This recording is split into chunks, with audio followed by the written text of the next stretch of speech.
My father said our town wasn't always the way it was. This town, the one I was born into, is hard and bitter. Death and decay seep deep into its bones like rot.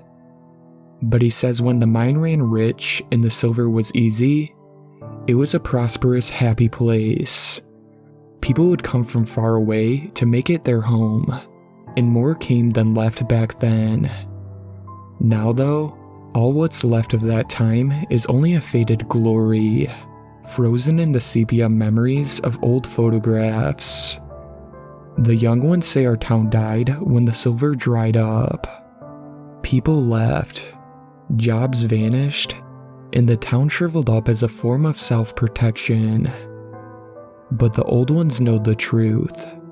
The old ones know that our town is cursed because of the Whisper Man.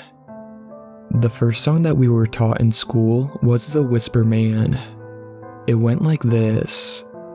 Have you heard of the Whisper Man? He says your name in the deepest dark. He calls you once, he calls you twice. When it's thrice, you pay the price. So don't go down the mine at night, or the Whisper Man will give you a fright. If he sees you in his domain, that is how he'll learn your name. Watch out then for the Whisper Man. If he says your name in the deepest dark, he'll call you once, he'll call you twice. Thrice when heard, you'll feel his bite. Strange, wouldn't you say? To teach a kid something so terrifying. Stranger still that despite the nightmares that plagued our entire class, not a single adult raised an issue with our teacher. Almost as if learning the song and embedding a fear of the mine was the only way they knew to protect their children. But children grow up. They get brash and cocky and they forget, or pretend to, the nightmares of their childhood. And what was once a terrifying proposition slowly evolves into an act of defiance. Which is why on a moonless night, the four of us found ourselves at the entrance of the old mine. Brave Bill, sweet Simon, devoted Daisy, and me, sensible Sam, the glue sticks. Four best friends. Four foolish idiots. A treasure hunt, we said, to go in and find the hidden silver that will make us rich. We had water, torches, some granola bars, and all the misguided immortality of youth. The mine was wider than it was deep. Much of the ore was sitting on the surface. Shallow tunnels curved and snaked like a maze inside, with passageways that led to steep drop-offs, where they needed to go deeper to catch a vein. The deepest shaft was a little over 2 miles down. Bill was our leader and he took point. The plan was to go to a temporary ore storage near the deepest shaft, marked on an old map Bill had found. We estimated 3 hours to get there and back, but if we hit a tunnel collapse, we turned back. 20 minutes into the mine, and the cheeriness we felt at the start of this adventure had turned into confusion and dread. Closed nearly 30 years, the mine was nothing like we imagined it to be. Crumbly, collapsed or poorly maintained. No graffiti covered its walls, and the floor was completely free of human detritus found in abandoned places. Broken bottles, used condoms, dirty syringes. Guys, I don't like this. I want to go back, said Daisy. What's wrong? Asked Simon with immediate concern. Something feels off. It's too clean. Seriously? You want to turn around because it's not dirty enough for you? Scoffed Bill. Shut up, Bill. You're being an ass, I said. Doesn't matter why. If she wants to go back, we go back.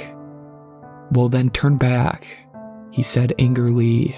But I'm not going to. I'm going to keep going and find the silver and become rich. Richer now that I won't have to share it with you cowards. Bill, said Simon, aghast at his words. What's gotten into you? We stick together, remember? You're coming back with us." Stubbornly, he crossed his arms and looked at us three in anger. "No, we need that money. My mom needs that money. I'm not leaving without it, especially over something so stupid like a feeling." Simon sighed and looked at us too. "He's being an idiot, but we can't leave him alone here. Daisy, it's just a little bit further, okay? And then we'd go right back out." Daisy nodded hesitantly, and I reached over to hold her hand for comfort. "Glue stick?" I said to her, smiling. She squeezed my hand, replying with a smile. "Extra sticky." The ore storage was a slightly wider chamber in front of a shaft opening. Our torches illuminated the entire disappointing area, showing a room free of boxes or anything else. Bill's face had crumbled soon as we entered the chamber, and I walked over and touched his shoulder. "Hey, we can come back tomorrow. Try a different area. I'm sure there's something someone missed." He looked at me gratefully. "Thanks, Sam. It's just been tough since my dad died. I really wanted to find a way to give Mom a break." I nodded understandingly. We were mirrors, Bill and I, one opposite parent short each. "Let's head back. I'm starting to feel cold," I said. "And Simon, you idiot, get away from the shaft." Simon was looking at the pit, his face furrowed in confusion. "I think there's something down there," he said, his torch barely making a dent into the darkness. "Not funny, dude," said Bill. "No, really, come see." So the three of us walked over, adding our light to his own. Yet even then, it didn't illuminate anything beyond the first 2 feet. "Weird," said Daisy nervously. "What?" Suddenly from the abyss of the shaft, we felt a draft of cold air, carrying on it the smell of mineral, and the shadow in the pit appeared to shift slightly. Freaked out, we scrambled backwards and walked hurriedly to the chamber exit. Then, with our backs turned to the pit, now shrouded again in darkness, we heard the barest of whispers from behind us. "Bill, Simon, Daisy, Samantha." Screaming in terror, we four instinctively made a dash to exit the chamber. But in his haste, Simon tripped, falling hard, his torch rolling away from him. Lying prone in the darkness for the fraction of time it took for us to react and reach him, we all heard, "Simon." Outright terrified, we pulled him to his feet, grabbed his arm, and ran. But the tunnels were a maze, and at one point, we were forced to stop and read the map. Simon and Daisy shone the torch behind us while Bill and I looked at the map. But the torchlight only lit directly ahead, so no one realized until too late when the whisper came again from above. "Simon." Hearing his name, Simon looked up and began screaming in horror until a dark shadow that looked like rows and rows of only teeth descended down from the ceiling to smother his face in black. Bill, Daisy, and I stood frozen in shock, unable to comprehend what was happening. It was Daisy's eventual shrill shrieking that cut through, saving us.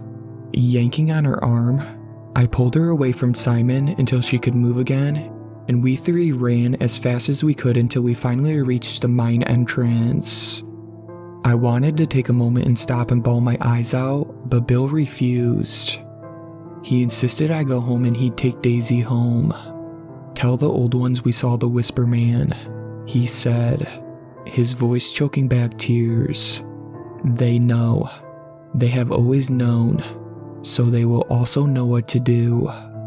Which is what I did.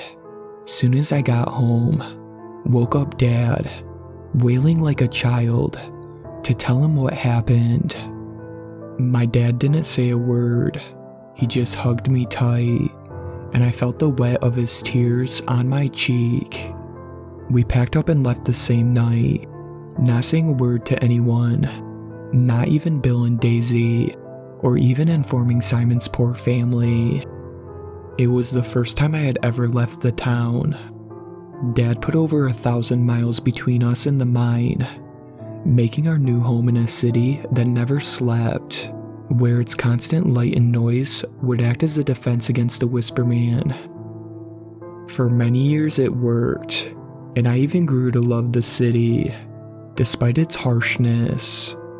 Then the storm came, its raging fury overwhelming the power grid until for the first time in forever, the city was quiet and dark. I woke up in bed that night, knowing something was wrong, feeling a cold dread in the pit of my soul. I didn't move, staying absolutely still, quickly shutting my eyes. Perhaps, if I didn't see the deeper pool of darkness moving towards me, then maybe it wouldn't see me either. But I could feel it, a growing cold that made my goosebumps break out of my skin. I could feel the shadow inch closer, the mineral odor of something breathing on my face. Then in the softest, lightest, barest of whispers that felt like my imagination talking, I heard, "Samantha." That's when I began screaming. My dad was in the room in seconds, and if he saw something that night, he never said. But he helped me out of bed and took me to the kitchen, where he lit what felt like 100 candles and turned on his old radio. In the comfort of the noise and the flickering glow, he gave me my first taste of whiskey. It burned going down, but it also edged away some of the cold. We looked at each other in silence. "That's twice," I said to him, voice trembling. He nodded. "Well, kiddo, we need to do better then. Be more careful. You'll sleep with me from now on. Gas lamps in our room, radio on all night." "Dad, no arguments." I nodded, only because I knew it would be pointless. We both knew planning was futile. We both knew that some night, maybe tomorrow, maybe in a few years, a time will come when I am once again in the quiet dark, and on that day, I will feel the cold mineral breath on my face, and the last thing I'll hear before I die is a voice whispering, "Samantha." Shout out to my superfans, Sweet Black Swan and Tacy. I really appreciate you guys supporting my channel, and I look forward to creating more content for everyone.